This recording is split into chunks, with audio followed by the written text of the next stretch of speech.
इकराम Bashir official में खुश आमदेद। गुज़श्ता दिनों एक वीडियो एक प्रोग्राम बउनवान रुदाद सफ़र रिकॉर्ड किया गया था, तो वो ना चाहते हुए भी प्रोग्राम जो है वो तवील हो गया।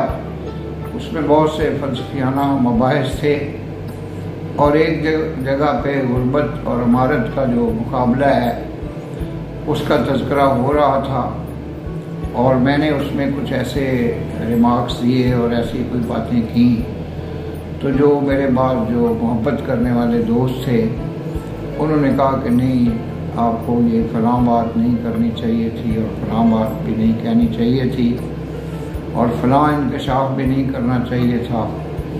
और उसके अलावा जो उस वीडियो में, उस प्रोग्राम में ओल्ड रावियन यूनियन के हवाले से जनाब तैयब रिजवी साहब का जो अंदाज़ था मांगने का गवर्नमेंट कॉलेज की इंतज़ामिया से, तो उसको न सिर्फ सराहा गया बल्कि ये कहा गया कि ये आपने कम बात की है, आपने इस पर ज़्यादा बात नहीं की।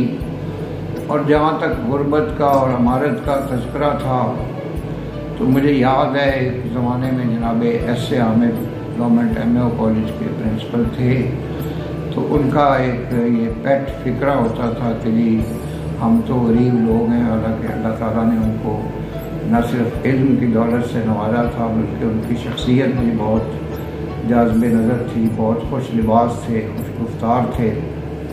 और मैं काफ़ी अरसे से अपने ज़माना तालिब इल्मी से जब मैं रोज़नामा इमरूज़ के सिलसिले में रिपोर्टिंग के लिए जाया करता था, तो जनाब एस ए हामिद साहब से मेरी मुलाकात होती थी। बाद वो खाना फरंगेरान भी तशरीफ़ लाया करते थे मेरे पास।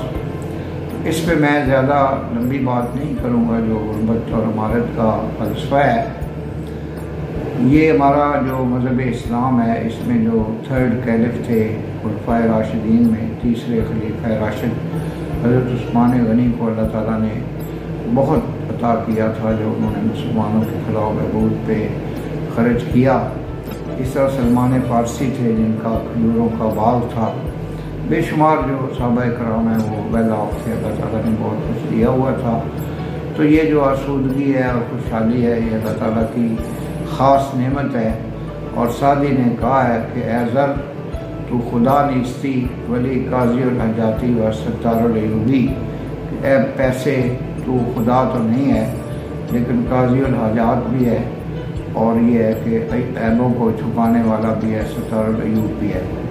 तो ये वीडियो मुख्तसर है, इसमें ज़्यादा लंबी बात नहीं होगी क्योंकि जो हमारे नाज़रीन हैं मैं उनके कीमती वक्त का बहुत ख्याल रखता हूँ। इंशाल्लाह उस वीडियो में भी जो बातें ऐसी हुई हैं उनको मुख्तलिफ़ हिस्सों में तकसीम किया जाएगा ताकि देखने वाले जो हैं वो बोरियत महसूस ना करें। एक बात मैं ये कहना चाहता हूँ कि जो ओल्ड रावियन यूनियन का फंक्शन था बरदारी का, इसमें होना तो ये चाहिए था कि पहली 3-4 जो लाइनें थी जो मेहमानों के लिए, वो उन पे रिज़र्व का जो है वो टैग लगाया जाता, क्योंकि बहुत से मोहतरम असातिज़ा कराम जो हैं उनको वहाँ पे अगली नशस्तों में जगह नहीं मिली। एक हमारे दोस्त जिन्होंने पिछले साल इलेक्शन भी लड़ा था और जो राना मशहूद के यंगर बदर भी हैं, तो उनको भी प्रॉपर प्लेस नहीं मिली थी। बेशुमार ऐसी शख्सियात थी जिनको वहाँ बैठने के लिए सही जगह नहीं मिली थी। तो इसमें जो सीटिंग अरेंजमेंट था वो बेहतर होना चाहिए था। और अलबत्ता यह है कि वो तकरीब बहुत अच्छी थी और उसमें जनाब vice chancellor professor doctor Asghar Ali Zaidi sahab का खिताब भी बहुत अच्छा था। तो हम इन मौज़ूआत पे वक्तन फ़क्तन जो है अपनी मुख्तसर वीडियोज़ में इज़हार ख्याल करेंगे। मैं आखिर में अपने प्रोड्यूसर जनाब इमरान कमर साहब और अपनी टीम जिसमें जनाब हरल साहब हैं, ख्याल हरल साहब हैं, उमर आरिफ साहब हैं और जनाब हाफिज़ गुलाम साबिर साहब हैं, इन दोस्तों का और जो मुझे फीडबैक देते हैं उन दोस्तों का भी बेपनाह शुक्रगुज़ार हूँ। और जो इस चैनल को माइन्यूटली देखते हैं, जिसमें जनाब सलमान जमील अवैसी साहब हैं, जनाब नासिर अली साहब हैं, उनकी रहनुमाई के लिए भी शुक्रगुज़ार हूँ। ये सब दोस्त अपना कीमती वक्त जो है वो इस चैनल को अपना समझ के सर्व करते हैं। वमा अलैना इल्लल बलागुल मुबीन। पाकिस्तान जिंदाबाद।